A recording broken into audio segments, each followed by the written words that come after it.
and he said podcasting, and I ran to a computer, I typed in podcasting, and there was 1.5 pages. Started back in 2005 when we would chisel, podcasts out of stone, basically. What got you into podcasting to start with, that chisel and hammer? The light bulb really went off. I was like, oh, I see what this is. Could you talk about the listener experience and why PodPage can really elevate the listener experience as a part of the audience? One of the things we're always doing is reinforcing your brand.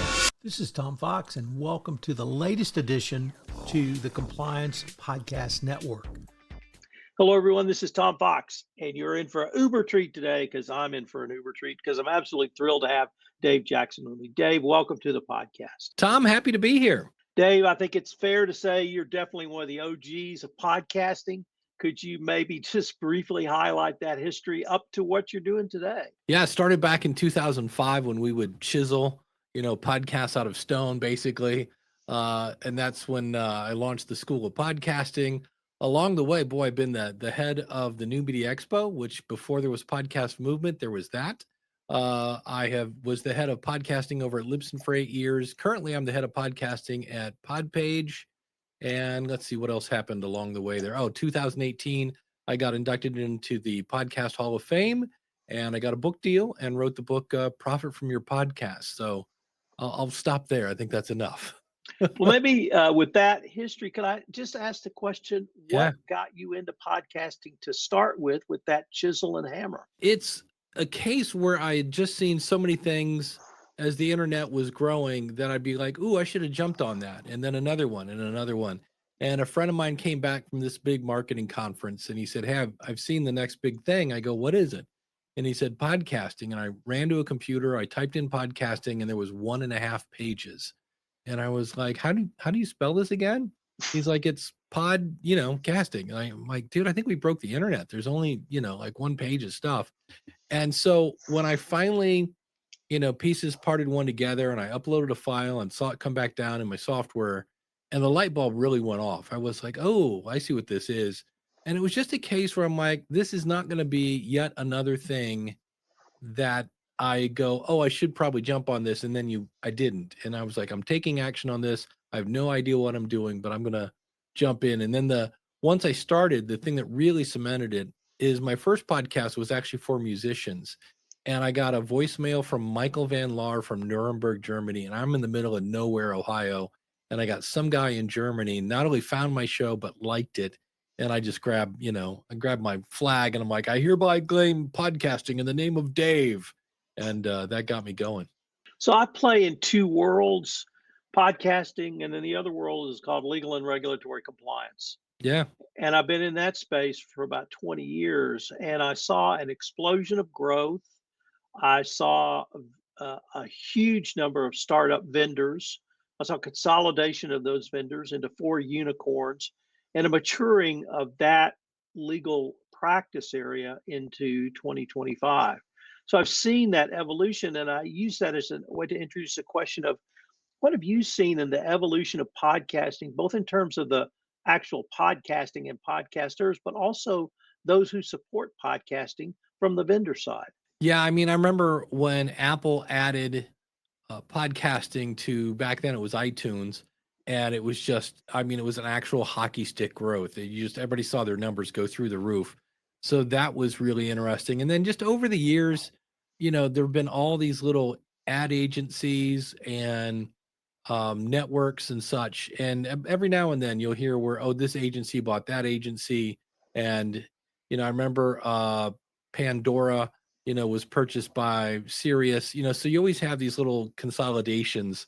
And so it's interesting to see. And now the thing that everybody's talking about is all the AI tools. And I always think, okay, these all can't exist forever. Eventually somebody's going to buy this one or that one or something like that. I could be wrong, but it's been fun because it went from, the early podcasters were all nerds because you had to be kind of a geek or a nerd to get one up and going. And over the years, it's just been easier and easier. I mean, I don't know where mine went, but a PodTrack P4 is less than $200. And if we go back, say 5 years ago, this little gizmo, and if we go back 5 years, this would have been $1,000 because they just, it was just one of those where it was this hyper niche kind of thing. And then Zoom was like, wait a minute, there are enough of these people. We can make a product just for them. And this thing's amazing.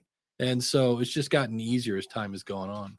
So, what are some of the misconceptions you have seen over the years around podcast success? Yeah, well, number one, the word success, because that means I always say, I had somebody once that said, "Hey, I need help starting a podcast," and I'm like, "Great, like, what's it going to be about?" And he said, "Batman," and he said, "I can feel you rolling your eyes. I know there's already, 30 shows out there about Batman." He goes, "But my family is tired of hearing me talk about Batman, so I got to find other people to do this." And I said, "Okay, like, why else are we doing this?" He goes, "That's it." And so when he released his first episode, I go, "Congratulations, your show is a huge success." And he's like, "I got 13 downloads or whatever it was." And I go, "No."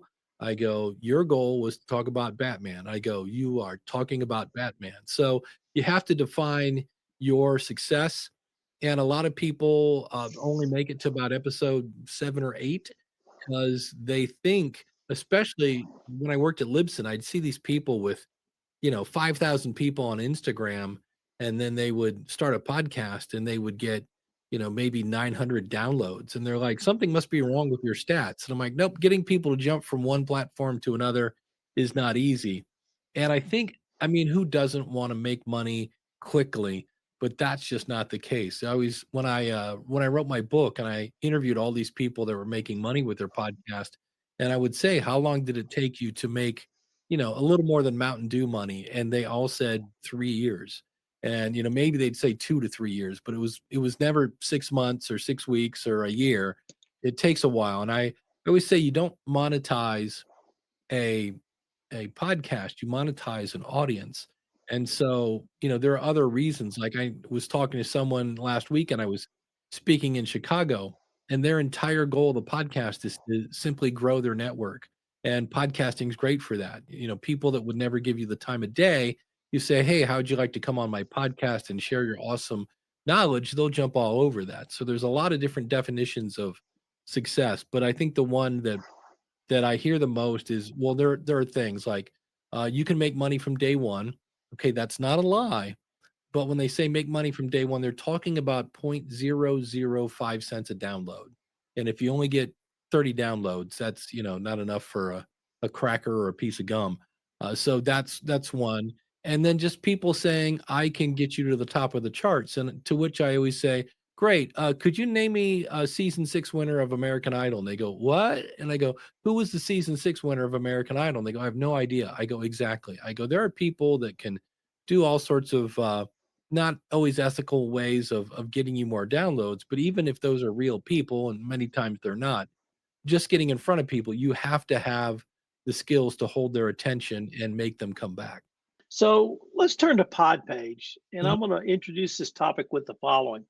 Uh, in a prior life, I was a software lawyer, Hmm. and this was early 2000s. And if someone had something worthwhile to see, you would open with, "This is really cool stuff." Although they didn't use the word stuff, but I run a PG podcast. And that's what I felt like when I saw PodPage the first time. I would went, "Wow, this is really cool." And I don't know if that's what got you to PodPage, but tell us your journey to PodPage and really how you can use PodPage to build a podcast brand. Yeah, over back in 2020, Brennan Mulligan is the founder of PodPage, and he hired me as a podcast consultant to say, "Hey, I've got this idea to build websites for podcasters." And I was like, "Well, we'd need at minimum our about page, a contact page, and our episodes." And he came back in a couple days and was like this, and I was like, "That is amazing." And so over the years, I would be like, "Could you get it to do this? Can you get it to integrate with Patreon and PayPal and Buy Me a Coffee? And we need to integrate it with newsletters and things like that." And over the years, he just kept adding more stuff. And so we've always kept in touch. And last year, he contacted me. He said, "Hey, I have a position over here." And he goes, "You almost work for me anyway, because I made a free course for people to learn PodPage. I'm just a huge fan." And he said, "I have this position. It's part customer service, part training, part this." And everything he named, I was like, "Ooh, I love that." And there's nothing wrong with Libsyn, but everything that Brendan said, I was like, "Ooh, I want to do more of that." And the beauty of it is podcasters want to talk into a mic, and that's about it. And that's really the beautiful part of PodPage is we make great looking websites for people that don't want to learn how to code. So you just take your RSS feed from whoever you're hosting with, Captivator, Libsyn, or Buzzsprout, or whoever. You put that in there, and all that information that normally goes to apps now goes to PodPage, and we just turn it into a really great working website where you can go in and, like I said, you can tie in your email list. You can we have a great survey built into it because the one thing we want people to do is be successful. And a lot of times people were always saying, I'm not really sure if my audience even likes my show. And I'm like, well, here's a way to find out. Just go ask them with this survey. So it's a great way. And it's kind of a bummer because I still have two sites on WordPress because I'm a consultant.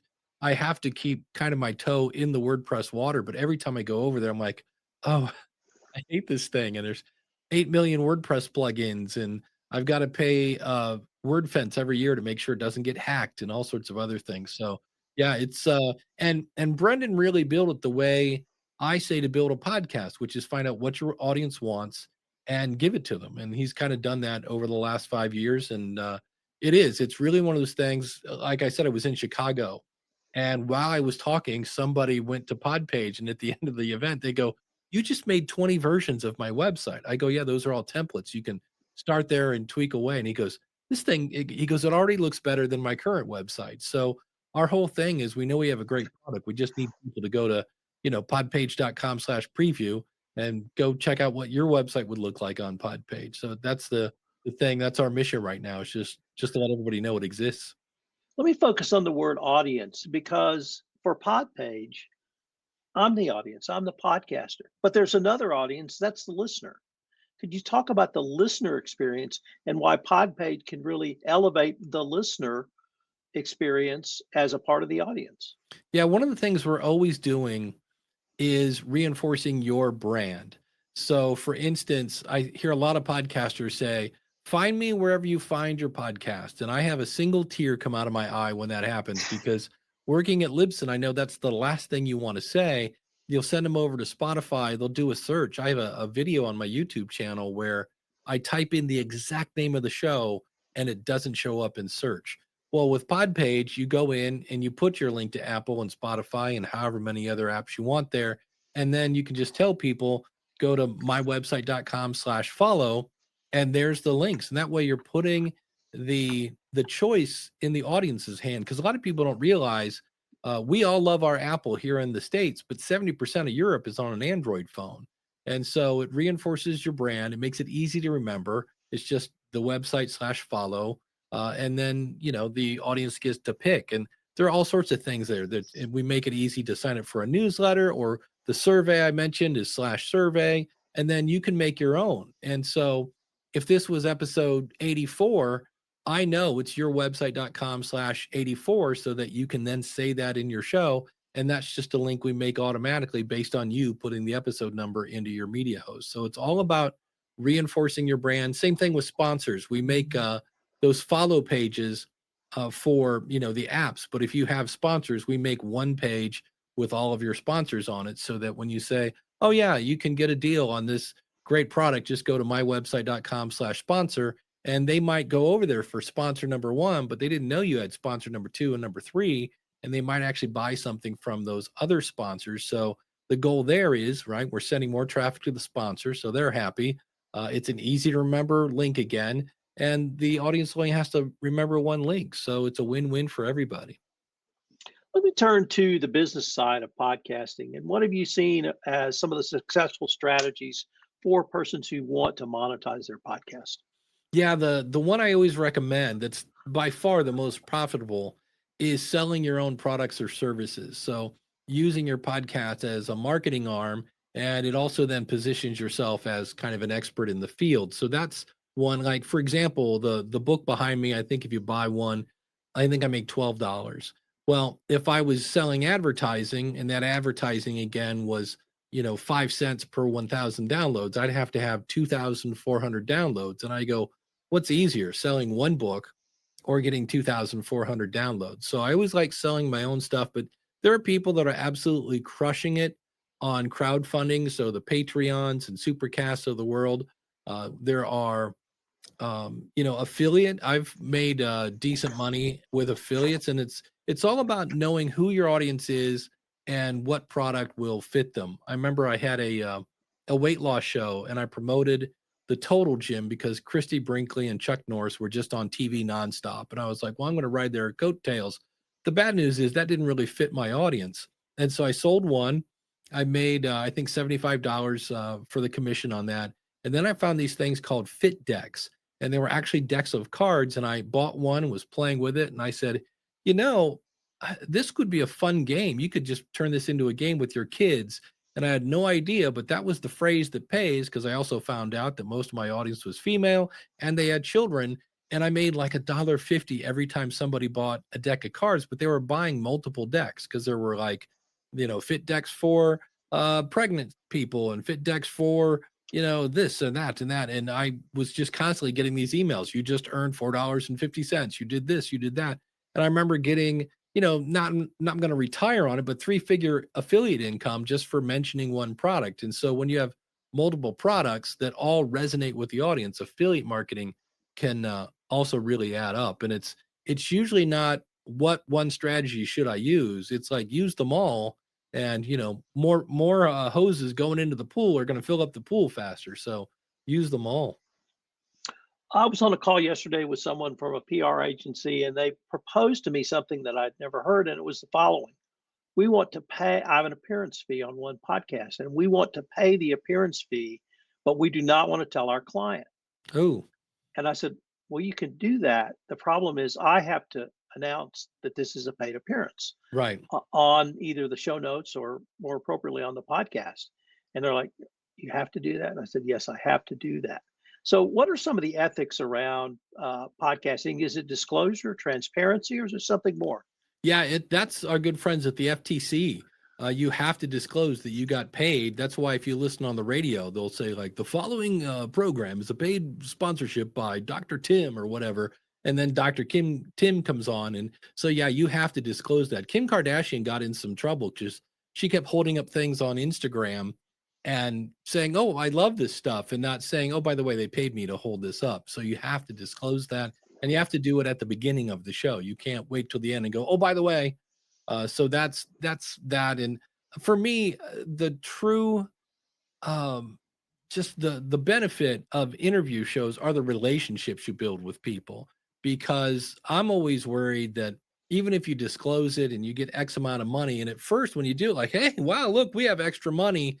And then I don't know about you, but anytime I have extra money, fast forward 6 months and you've got a pool payment and little Susie's braces, and all of a sudden that extra money isn't so extra. And then what happens? Well, now you got to take anybody with a pulse that has money to be on your show, which means you're probably not delivering the best value to the audience. So you lose your audience, and that's what people are willing to pay for. So I've never been a fan of paying to get on a podcast. That just doesn't work for me. And when I on my book, when I was interviewing people, they all said the same thing, that before they had a sponsor come on, they had the sponsor send them the product. And they said if they wouldn't use it, they would go, yeah, I'm not going to say this is the best product ever and everybody should buy one if I don't believe that, because we all start with two things. We start with no audience and integrity. And the idea is to, build your audience while keeping your integrity. He goes, because if somebody buys this and they go, oh, this thing was horrible, it didn't even last, and it was, didn't do the job or whatever. He goes, the next time you have a sponsorship ad and you say, oh, you should buy this, it's great. He goes, they're not going to believe you. So everyone I talked to that was doing sponsorships, they said, yeah, we have to use the product first. So as much as it's a sponsorship and not an endorsement, it kind of is an endorsement, whether you want it to be one or not. And so that's another thing I would recommend. Never promote something that you wouldn't use. Two women who came on my compliance podcast network started a podcast called Great Women in Compliance. And the most brilliant thing they did was they created a LinkedIn community called Great Women in Compliance. And this was 2018. And they tapped into an entire market of women in the corporate world.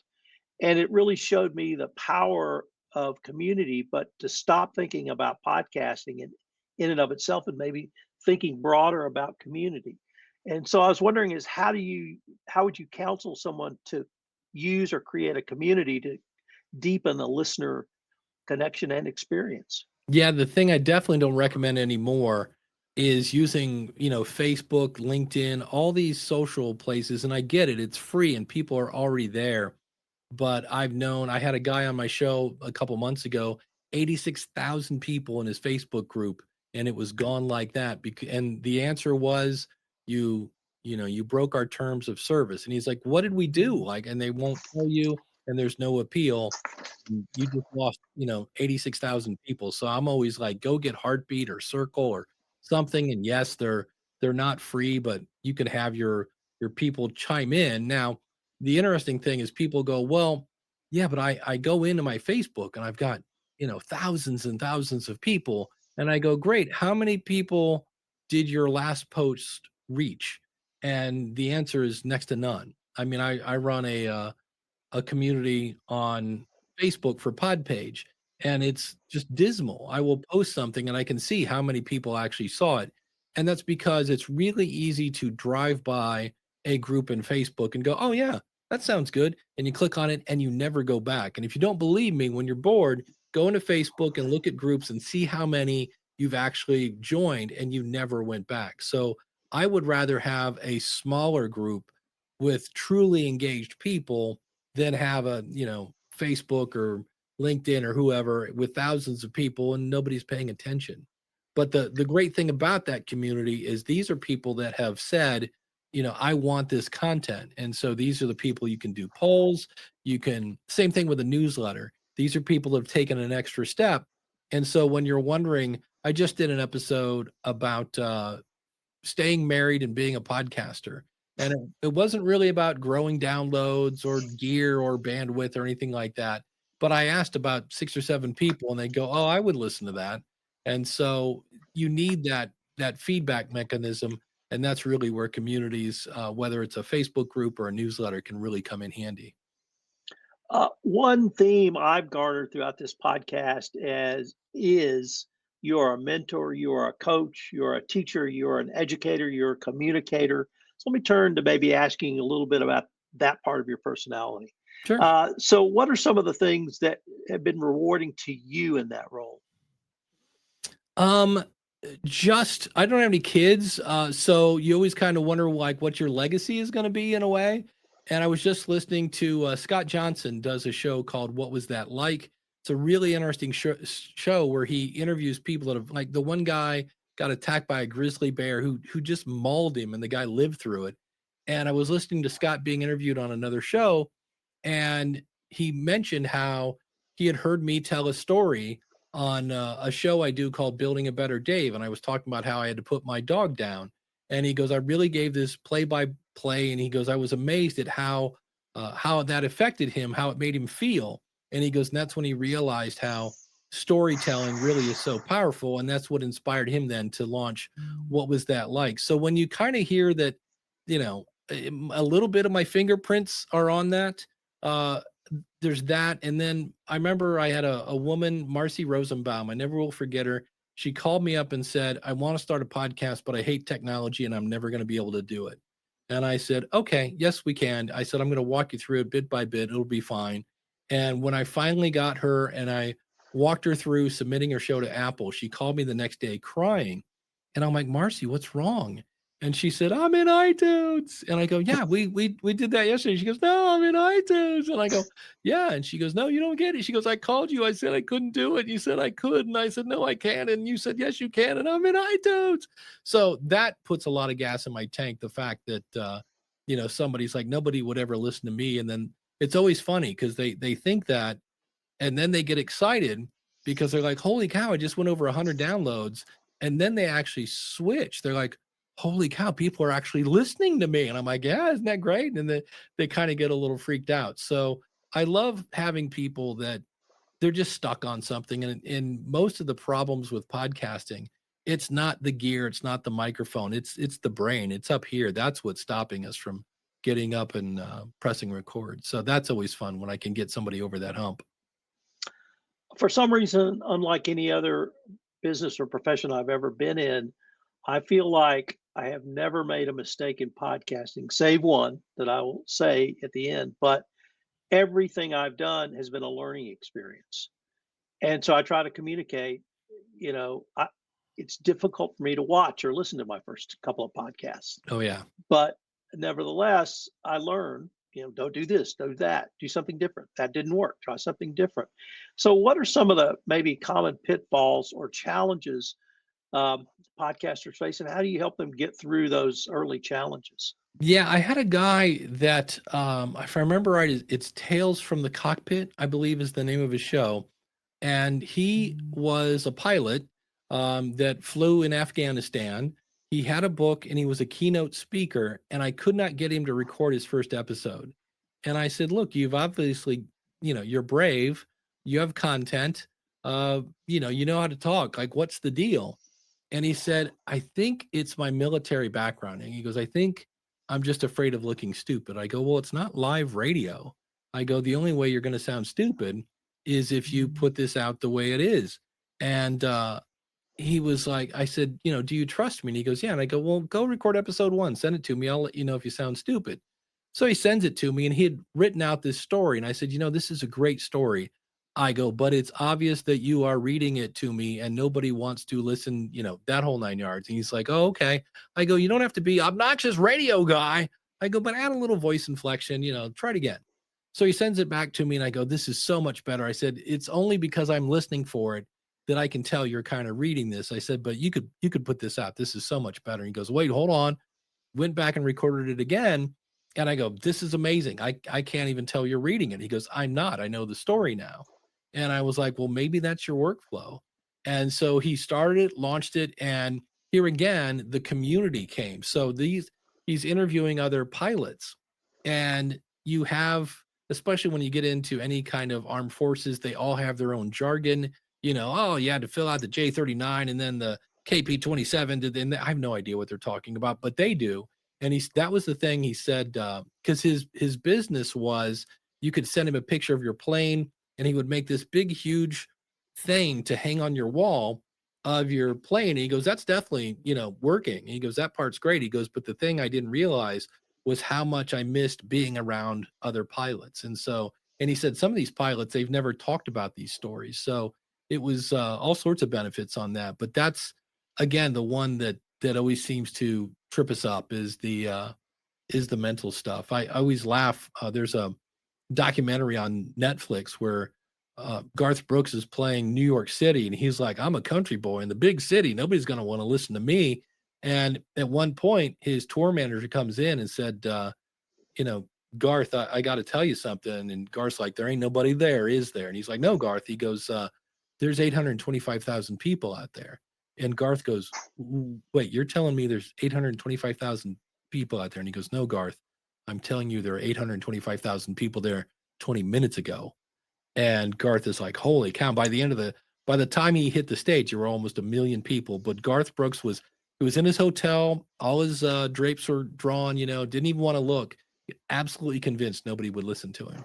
And so, if nobody listens to you, then no harm, no foul, right? You don't look, who cares? You've got the skills to make a podcast, and you've got a great story about that time you started a podcast. But I'm here to tell you, people will listen to you. So I want to turn now to not exactly a lightning round, but maybe a quick fire round into Sure. 5 quick questions. So, what's the favorite podcast you have ever recorded? The one that I've recorded would be probably episode 400 of the School of Podcasting. And it was super creative because it was a kind of a milestone episode. I decided to do a skit. And in the episode, I get taken over by a crazy morning zoo crew called Binky and the Wiz. And they lock me in a closet.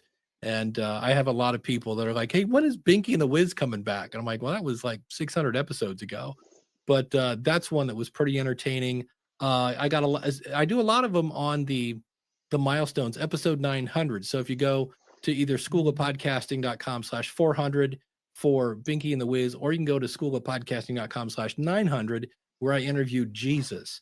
And that was fun because I figured I'd be pushing people's buttons, but it was fun just because he was talking about the family business and how he was taking it over from his dad. And I just come back from a religious podcast conference, so I was kind of in a religious mood, and that was just fun, just to go right on the edge of not offending anybody, but yet being entertaining and yet still talking about podcasting. So those are probably two that I've had a lot of people go, that was pretty cool, which is great. Except you want them to say stuff like that about your regular stuff too, which I do. I got a lot of comments on the marriage one. So I think anytime you can kind of surprise your audience with something that's a little different, but still delivering value, they're really appreciative of it. How about a tool that you're currently working with you could give a shout out to or recommend?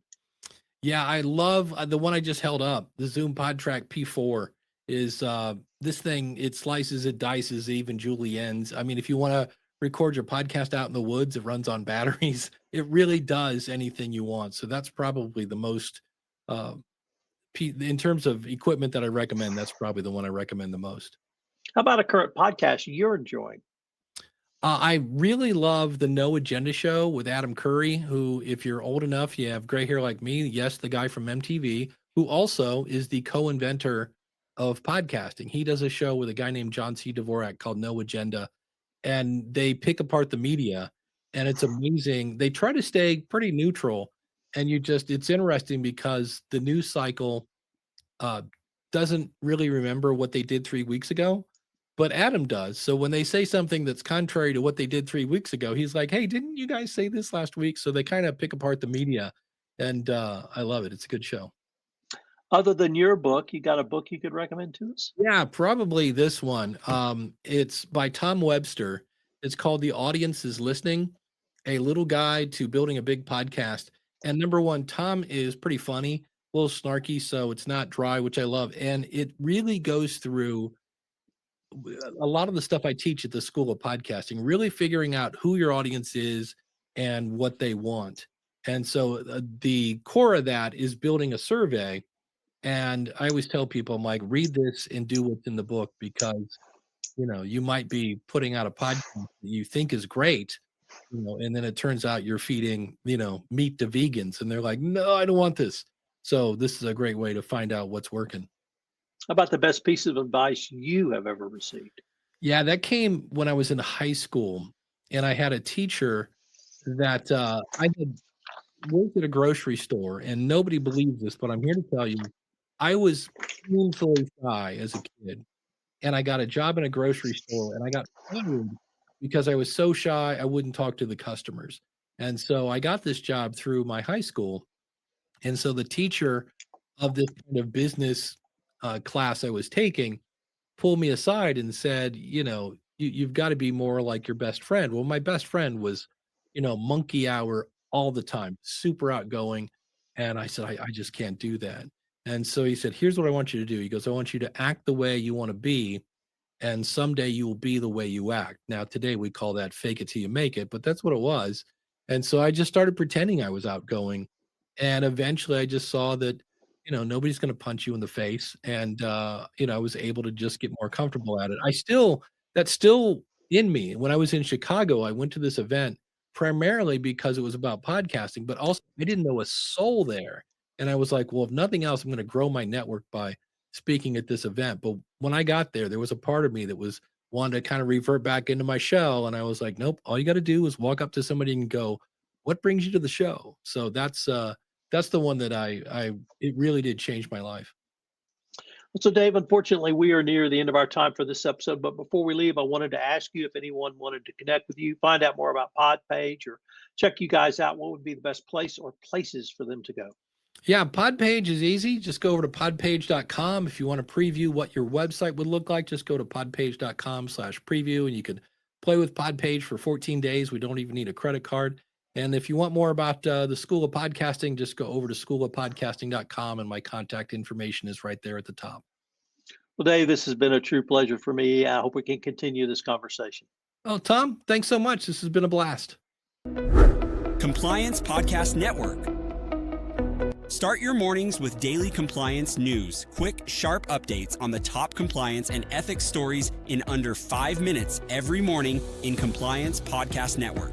Because compliance never sleeps. Need practical advice fast? Check out Compliance Tip of the Day. One actionable idea to level up your program. Short and sweet, every day on Compliance Podcast Network. Got 10 minutes? We've got the week's top 10 stories. 10 for 10 brings you the big compliance headlines. Fast, fun, and focused. Every Saturday on Compliance Podcast Network. And don't miss the Sunday Book Review, where compliance meets culture through must-read books and big ideas every Sunday in Compliance Podcast Network. Whether you're in the office, on a walk, or commuting, stay smart, stay ethical, stay tuned. Only on the Compliance Podcast Network, available wherever you listen to podcasts.